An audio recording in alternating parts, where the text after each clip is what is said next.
Tem um e-mail aqui interessante. Quem manda é a Mércia. Ela escreve assim: Padre Fábio, casamento acaba? Pois em algumas pregações eu escuto muito: seu casamento está acabando? Seu casamento acabou? Mas a palavra é clara, padre. O que Deus uniu, o homem não separa.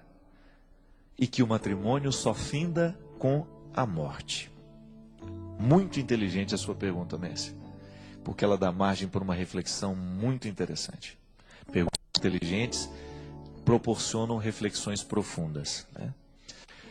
Eu sempre digo que nós precisamos ter um cuidado muito grande com os conceitos superficiais que nós temos sobre as coisas. O casamento é um deles.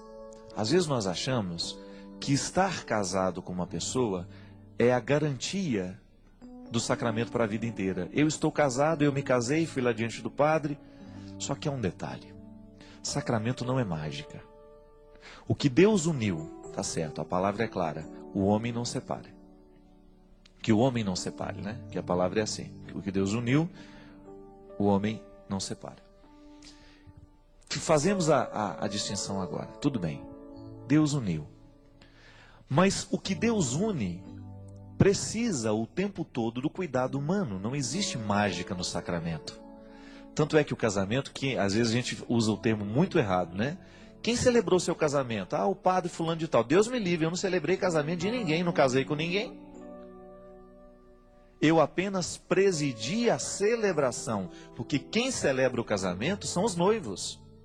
O padre apenas assiste, ele preside em nome da igreja a celebração que os noivos estão celebrando.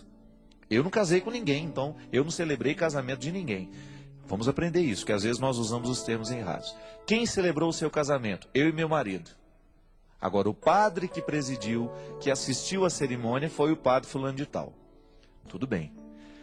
Quando você assume o sacramento diante do altar, diante de um ministro reconhecido pela igreja, você está assumindo a mesma vocação que você recebeu no batismo. No batismo você foi configurado ao Cristo, mas aquele batismo não é mágica, jogou água na cabeça, limpou do pecado original e está pronto. Não, pelo amor de Deus. O que faz o pecado perder a força no batizado é a medida em que ele lutar contra as estruturas pecaminosas, contra as realidades que o farão pecar. É assim que a gente vence o pecado original. É assim que a gente faz o batismo acontecer dentro de nós, porque o sacramento é semente. Então, o que na verdade nós precisamos fazer quando nós recebemos um sacramento é cuidar dele para que ele não venha morrer. A fórmula, o que Deus uniu, que o homem não separe, isso não é uma fórmula mágica. Então, Deus uniu, certo, mas a humanidade confirma essa união todos os dias. Você se casou há 10 anos atrás, digamos. Mas se você não se casa com esse homem todos os dias, se você não assume o mistério do sacramento que você viveu e que você assumiu diante da comunidade no dia do seu casamento, o seu casamento vai perdendo a força, porque o sacramento ele depende deste empenho humano. Acaba, ele pode acabar sim. Não é que Deus não quis, não é que Deus fez acabar, não. É que quando eu não cuido, o sacramento, a semente continua lá dentro. Ninguém pode retirar a semente do sacramento que vocês receberam, daquilo que vocês celebraram. Mas se vocês não cultivam essa semente, é possível que ela venha morrer. Aí você fica com a sementinha lá dentro de você, mas sem nenhum fruto. Então os casamentos, costumeiramente a gente diz que acabaram, porque eles não foram cultivados. Minha gente, dá um trabalho danado você manter um casamento a vida inteira. Não é brincadeira não. Você que é casado sabe muito bem que não existe nada de muito romântico nessa história não. Eu estava vendo uma palestra do Padre Léo essa semana. Ele falava assim que o bicho mais inteligente do mundo era o pato, que já nascia com os dedos tudo grudado para não usar aliança. É claro que o Padre Léo estava brincando, mas ele estava brincando justamente com uma situação que é verdade. O casamento não é brincadeira. Ele estava falando de uma situação séria. Só que ele falava brincando, né? E a gente ria. Mas é verdade. Colocar uma aliança no dedo requer muita coragem. Porque ao colocar a aliança no dedo, você está colocando a vida do outro. O significado de você andar com uma aliança no dedo depois que você se casa, significa que tem que ser do lado esquerdo, né? O casado põe no lado esquerdo. O esquerdo tem todo o significado de ser o lado da emoção, diz que é o lado do cérebro em que a gente mais exercita a emoção, em que a gente trabalha mais os afetos, porque o coração ele fica no meio, né? Ligeiramente tombado para a esquerda, não sei. Mas o lado esquerdo é o lado do afeto, é o lado da emoção. Então veja bem, você colocar uma aliança no dedo significa que você está colocando aquela pessoa no seu lado esquerdo. Então a partir de hoje eu sou uma metade preenchida. Eu não estou mais sozinho. O outro preenche o meu lado esquerdo, isso é, ele preenche os meus afetos, ele preenche as minhas emoções. Mas não no sentido de preencher, de fazer mágica, não. Eu estou com ele, eu vivo com ele, eu agora partilho a minha vida com ele.